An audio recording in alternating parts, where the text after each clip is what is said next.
En el barrio de Vallecas, Madrid, vivía la familia Gutiérrez Lázaro. Estefanía, una joven de 18 años, era conocida por su simpatía y curiosidad por lo desconocido. En marzo de 1990, junto a unas amigas del instituto, decidió realizar una sesión de Ouija en los baños del colegio, con la intención de contactar al novio fallecido de una de ellas. Durante la sesión, una profesora la sorprendió y rompió el tablero improvisado, así como el vaso que utilizaban. Se dice que al romperse el vaso, un humo negro emergió y se introdujo por la nariz de Estefanía. Desde ese momento, su vida cambió drásticamente. Estefanía comenzó a experimentar convulsiones, alucinaciones y cambios de comportamiento. Afirmaba ver sombras que la observaban y escuchar voces que la llamaban.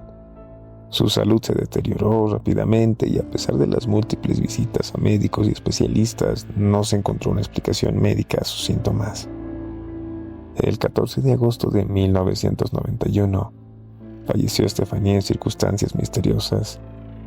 La autopsia no pudo determinar la causa exacta de su muerte, describiéndola como súbita y sospechosa. Tras su fallecimiento, la familia Gutiérrez Lázaro comenzó a experimentar fenómenos paranormales en su hogar. Puertas que se abrían y cerraban solas, objetos moviéndose sin explicación, voces que llamaban a los miembros de la familia. Eran solo algunos de los sucesos que vivían a diario. En noviembre de 1992, desesperados, decidieron llamar a la policía. Los agentes que acudieron al domicilio también fueron testigos de estos fenómenos. Manchas de babas en un mantel y puertas que se abren solas. Este caso es el único en toda España en el que un informe policial acoge fenómenos paranormales. Ha sido objeto de múltiples investigaciones y ha inspirado películas como Verónica de Paco Plaza. A día de hoy, sigue siendo uno de los casos más enigmáticos y documentados relacionados a la Ouija en España. En el año 1995, en el tranquilo condado de Conway, Arkansas, ocurrió una tragedia que los vecinos aún recuerdan con temor y desconcierto. No era común que jóvenes de una comunidad rural protagonizaran actos de violencia extrema, pero este caso rompió todos los esquemas. Dos jóvenes, Christopher y Brian, ambos de 20 años, amigos de la infancia, comenzaron a interesarse en temas ocultistas tras la muerte del abuelo de Brian, quien había sido un apasionado lector de grimorios y libros de espiritismo. En los meses que siguieron a su muerte, encontraron entre sus pertenencias un tablero Ouija hecho a mano, junto con anotaciones en los márgenes de un cuaderno viejo. Al principio, como suele ocurrir, el uso del tablero era más una mezcla de morbo adolescente y curiosidad. Jugaban en el sótano de la casa de Brian, donde el ambiente se tornaba propicio para lo extraño.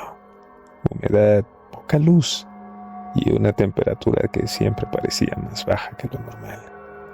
Según contaron después, fue durante la tercera sesión que comenzaron a recibir mensajes consistentes de una entidad que se hacía llamar el Amo. Lo que los diferenciaba de otros casos era la precisión con la que la tabla contestaba. Preguntaban por nombres de personas que no conocían, pero que luego descubrirían que vivían en su mismo vecindario. El Amo no solo parecía saber cosas ocultas, sino que les hablaba con autoridad, como si éste dictara órdenes más que de respuestas. Al principio las órdenes eran pequeñas: dejar ofrendas como sangre animal o tierra de cementerio en ciertos lugares. Pero con el tiempo, los mensajes se tornaron más oscuros, directos, violentos. A inicios de noviembre, Chris y Brian invitaron a dos amigos, Jared y Tommy, a una noche de juegos y bebidas en la superficie. Todo parecía normal. Habían preparado el sótano con velas, música suave e incluso habían decorado con motivos de Halloween. Pero esa apariencia inocente ocultaba un propósito siniestro. Esa misma mañana, el Amo les había dado una nueva orden a través del tablero: alimento, 2, sangre. Durante la sesión de Ouija con sus amigos, el ambiente cambió drásticamente Jared relató después en un testimonio estremecedor que las velas comenzaron a parpadear de forma errática y que una de las letras del tablero, la S, vibró de forma perceptible. En ese entonces, Brian entró en un trance. Su voz cambió, no solo el tono, sino la forma de hablar. Hablaba con una solemnidad inhumana, casi como si recitara una antigua oración en un idioma inventado. Tommy, preocupado, quiso detener la sesión. Fue entonces cuando Chris se abalanzó sobre él con un cuchillo de cocina. Le asestó múltiples puñaladas mientras Brian sujetaba a Jared, que no podía más que gritar y llorar. El tablero quedó sobre la mesa, iluminado tenuamente por una vela, mientras el suelo se cubría de sangre. Jared logró escapar por una pequeña ventana del sótano y alertó a los vecinos. La policía llegó minutos después. Lo que encontraron en la casa dejó helados incluso a los agentes más curtidos.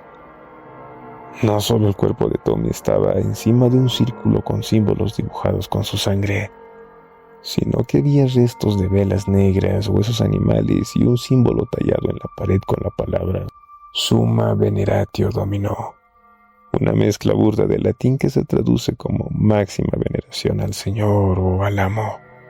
Chris y Brian fueron detenidos sin ofrecer resistencia.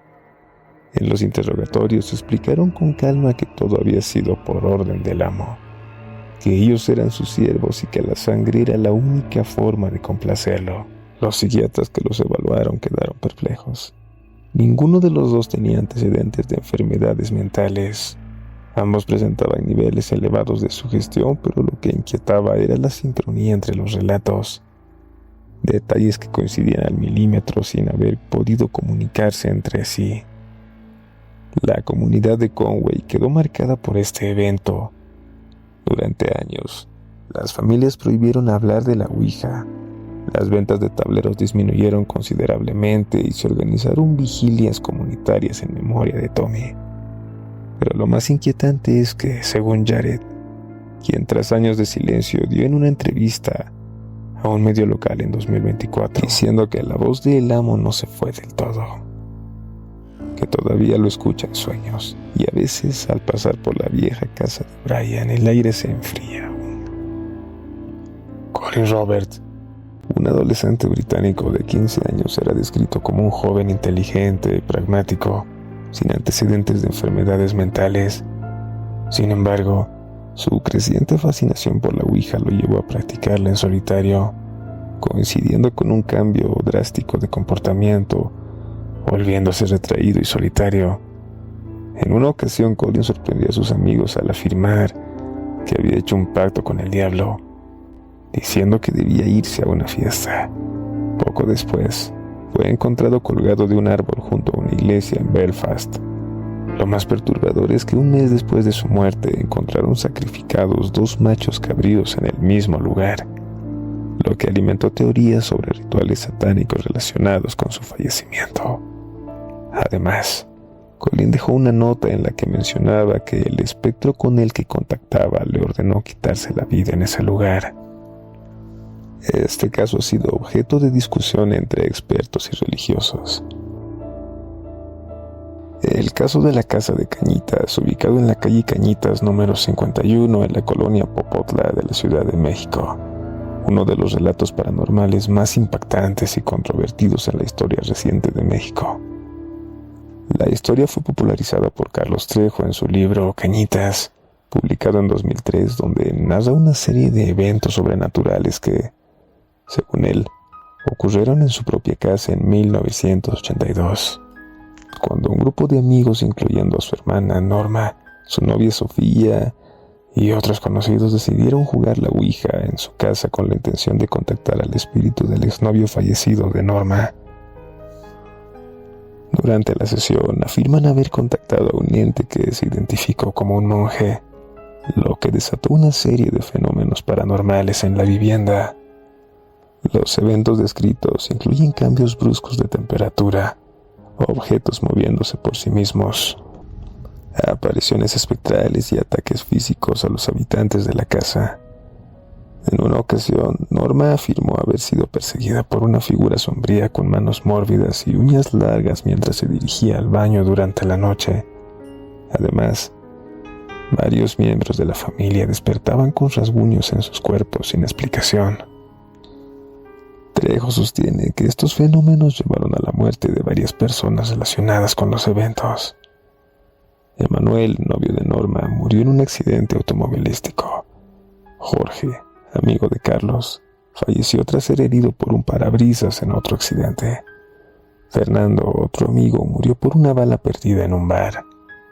Sofía, novia de Carlos, murió de un tumor cerebral.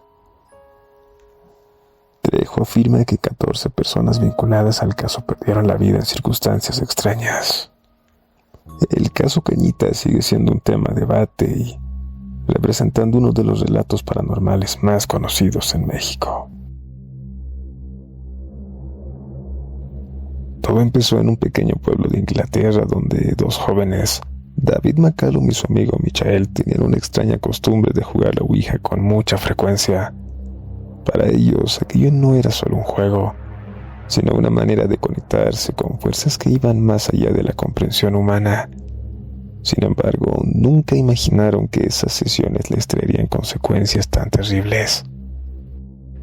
5 adolescentes se reunieron expresamente para jugar, lo que quiere decir que no hubo nada casual en eso. No fue algo que sucediese en una reunión entre cervezas, lo planificaron muy bien, por ende se prepararon para ello. Ya tenían ubicado una viejísima casa abandonada, alejada de todo para que nadie los interrumpiera. El líder del grupo, ese que tenía más experiencia jugando a la Ouija y por lo tanto el portavoz de la sesión, se aseguraba que todas las medidas de seguridad hubiesen sido tomadas. Les advirtió: no levanten las manos del oráculo hasta que el espíritu esté de acuerdo en retirarse. No crucen las piernas ni tengan objetos religiosos cerca. Finalmente, tras haber realizado una invocación poderosa y dada por iniciada la sesión, una pregunta de cortesía al espíritu invocado que, según los supervivientes, dijo así: si la presencia de alguno de nosotros te molesta, dinos quién es y se marchará. El oráculo paseó por el tablero indicando nombres de 3 presentes ahí, a quienes se les ordenó marcharse, quedando solo 2 personas en el juego. Los 3 muchachos se reunieron afuera esperando, pero mientras ellos conversaban y caminaban por el lugar, con la brisa nocturna sintieron el estruendo horroroso a las espaldas. La vieja casa que habían elegido se había derrumbado sobre sus 2 amigos, aplastándolos por dentro. Estas historias no son cuentos para asustar niños, son advertencias. Advertencias de que hay juegos que no deberían jugarse, preguntas que no deberían hacerse y puertas que no deben abrirse. ¿Tú también lo has intentado alguna vez? ¿Te atreverías a hacerlo a solas en la oscuridad con una vela? Recuerda, cuando juegas con la Ouija no sabes quién está del otro lado de la puerta roja.